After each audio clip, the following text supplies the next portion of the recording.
안녕하세요. 재테크에 관한 모든 정보를 알기 쉽게 전달해드리는 재테크 메신저입니다. 조선시대만 해도 평균 수명이 40세였습니다.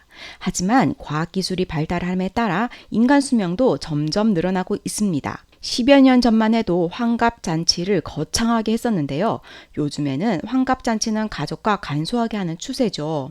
이제 60세는 청춘이라는 인식이 자리 잡은 것 같습니다. 인간의 수명이 늘어나는 것은 정말 축복이지만 이는 충분한 재테크가 선행되었다는 전제 하에서입니다. 노후 준비가 되어 있지 않은 상태에서 은퇴를 해야 한다면 현실은 너무 막막해집니다. 열심히 살아왔는데 나에게 남은 게 집 한 채뿐이다 하시는 분들께도 훌륭한 노후 수단이 있습니다. 바로 주택연금을 통해서죠.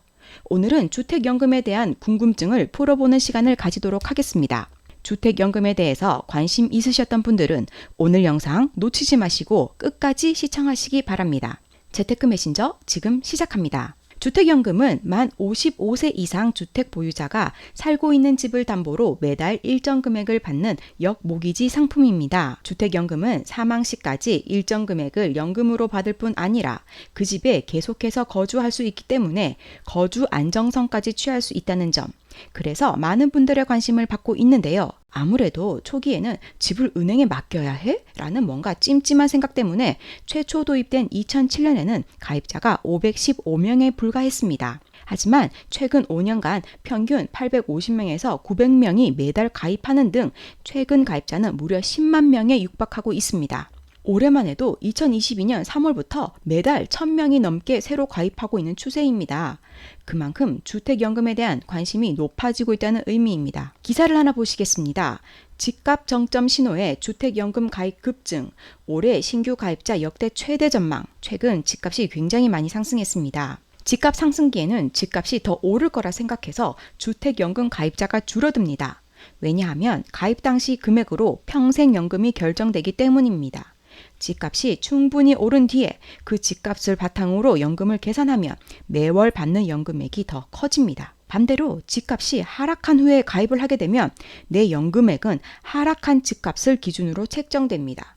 그러므로 집값이 하락하기 전에 가입하는 것이 이득입니다. 올해 금리가 상승하고 집값이 정점에 달했다는 인식이 퍼지고 있어 주택연금 가입자가 증가하고 있는 추세입니다. 예전에도 기준금리가 올라가고 집값이 정점에 달했다라는 인식이 있을 때마다 주택연금 가입자 수가 증가했습니다. 언론에서 올해부터 집값이 서서히 떨어질 것이다 라고 전망하는데요.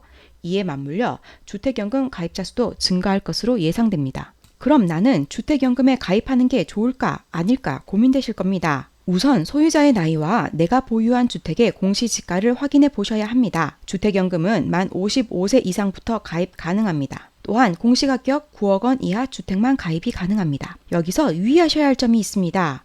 가입 조건의 주택가액은 공시가격을 참고하지만 매월 받게 되는 연금액의 기준은 한국부동산원의 전국 주택 시세 데이터입니다. 공시가격은 매년 1월 1일에 공시되어 1년 동안 변함이 없습니다. 하지만 한국부동산원의 전국 시세 데이터는 매월 바뀝니다. 주택연금 가입 의사가 있으시고 올해 부동산 가격 하락을 예상하신다면 빨리 결정하시는 게 좋겠죠. 연금 지급액은 가입 당시 주택 가액을 기준으로 한 번 결정되면 변동되지 않기 때문에 주택 가격이 높을 때 신청하시는 것이 좋습니다. 만약 공시가격 9억 원이 넘는 주택을 보유하신 경우라면 집값 하락이 예상되고 있고 정부가 공시가격을 예전으로 환원할 가능성도 있으므로 조금 기다리시는 것도 방법입니다. 또한 올해 말에 주택연금 가입 가액을 12억 원으로 상향 조정할 계획이 있습니다. 아직 확정된 것은 아니지만 가능성이 높습니다.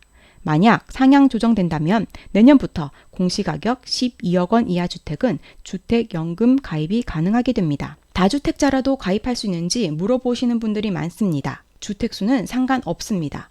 주택 보유수가 여러 채라도 합산 가격이 현재 기준으로 9억 원을 넘지 않으면 됩니다. 만약 9억 원이 넘는 2주택자는 3년 내 처분한다는 요건으로 가입 가능합니다. 1인 기준이 아니라 부부 기준으로 주택수를 계산한다는 점도 기억하시기 바랍니다. 전세나 담보대출이 있어도 가입 가능한가요? 전세입자나 담보로 대출을 받았다면 가입이 제한됩니다.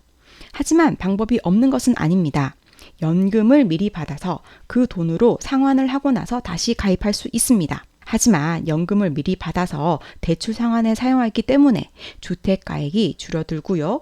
이에 따라 매월 받는 연금 지급액도 줄어듭니다. 상황이 되신다면 전세입자를 내보내고 담보대출도 갚은 후에 주택연금에 가입하시는 게 좋겠습니다. 저당권 방식과 신탁 방식이 있다는데요. 저당권 방식은 주택 소유자가 주택의 저당권을 설정하여 담보로 제공하는 방식이며, 신탁 방식은 주택 소유자와 공사가 체결하는 신탁 계약에 따른 신탁을 등기하여 담보로 제공하는 방식입니다. 신탁 방식으로 체결했다고 해서 거주하지 못하거나 그런 건 전혀 없고요. 만약 신탁 방식으로 체결했는데 주택연금 가입 후 임대를 놓았다면 보증금을 주택금융공사에 맡겨야 한다. 이 정도 유의사항은 있습니다. 대신 신탁 방식을 하면 배우자 사망 시 자녀의 동의 없이 배우자에게 연금액이 자동으로 승계되는 편리함도 있습니다. 금융기관에 충분한 설명을 들으신 후에 선택하시면 됩니다. 언제까지 연금을 받을 수 있나요?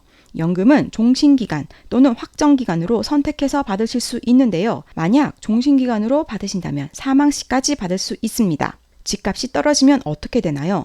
집값이 하락하더라도 가입 시 책정했던 월 연금액 그대로 받을 수 있습니다. 그래서 집값 하락 전에 가입하시는 게 좋습니다. 남편 명의의 집인데 남편이 사망하면 부인은 어떻게 되나요? 배우자 한쪽이 사망하더라도 다른 배우자가 연금 삭감 없이 100% 같은 금액을 받을 수 있습니다. 그리고 집값이 많이 상승해서 연금 수령액이 처분 당시 집값에 미치지 못했다면 상속인에게 남은 금액이 상속됩니다. 예를 들어 가입 당시 주택가액이 8억 원이었고 수령한 금액이 6억 원이었다면 2억 원이 남습니다. 처분 당시 가격이 여전히 8억 원이라면 상속인들에게 2억 원이 상속됩니다. 만약 집값이 상승해서 처분 당시 금액이 10억 원으로 올랐다면 상속인들은 4억 원을 받는 구조입니다. 실제로 얼마를 어떻게 받을 수 있는지 신문기사를 통해 알아보겠습니다. 이분은 경기도 군포시에 거주하고 있는데요. 요즘 군포 쪽 집값이 많이 하락했죠. 이분의 아파트는 14억 5천만 원까지 실거래가 있었으나 지금은 2, 3억 정도를 싸게 내놔도 매도가 어려워서 주택연금을 고민 중이라고 합니다. 그는 대안으로 주택연금을 알아보고 있다. 가장 높은 집값을 인정받으면서 생활비와 실거주를 해결할 수 있는 대안으로 여겼기 때문이다. 주택연금은 만 55세 이상인 주택보유자가 사는 집을 담보로 맡기고 매달 일정 금액을 연금처럼 받는 역모기지 상품이다. 가입 시점 집값과 가입자 연령에 따라 수령액이 정해진다. 한국주택금융공사에 따르면 유 씨가 종신정액형 주택연금에 가입할 경우 주택가격을 약 14억 3천만 원으로 인정받아 매달 약 260만 원을 수령할 수 있다. 30년을 가정할 경우 약 9억 4천만 원을 현금으로 받는 셈이다. 추후 집값이 하락하더라도 이 금액에는 변동이 없다. 여기에 더해 기존 집에서 계속 생활할 수 있다는 점도 유 씨가 꼽은 장점이다. 연금 지급이 끝나면 주택금융공사가 집을 처분하고 연금 지급액 등을 정산하게 된다.